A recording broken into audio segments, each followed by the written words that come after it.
تعرفي ازاي ان الطفل بتاعك ما بيشبعش وان لبنك خفيف واحتمال يكون الطفل محتاج لبن صناعي كمان مع اللبن الطبيعي؟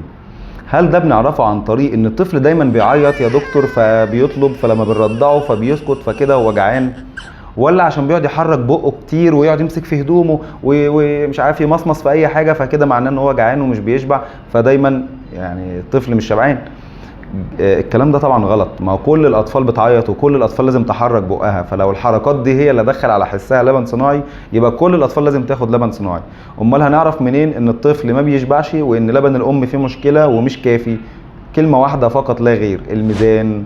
نوزن الطفل. طفل اتولد لازم تروح للدكتور اول ما اتولد، حتى لو انت تعبانه ابعتيه مع مامتك مع جوزك مع اختك، ويتوزن بعد اسبوع واثنين وثلاثه. اول شهر ده لازم تروح للدكتور كده كذا مره. انا الحالات بتيجي هنا بكشف عليهم اول مره واديها استشاره واثنين وثلاثه. لازم اول شهر نقعد مع بعضينا حبه، بعد كده اقول لها عدى عليها كل شهرين بقى. خلاص لازم نتاكد ان وزن الطفل ونموه ماشي بالشكل الطبيعي. ما عدا ذلك انا ما لا يعنيني ان هو بيعيط ولا بيحرك بقه، ده طبيعي. ده لو ما بيحركش بقه يبقى فيه مشكله في مخه. يعني حركه البق اللي انتوا بتحكموا ان الطفل فيه مشكله، لا دي طبيعيه جدا، ولو مش موجوده يبقى فيه مشكله. انما هي كلمه واحده: الميزان.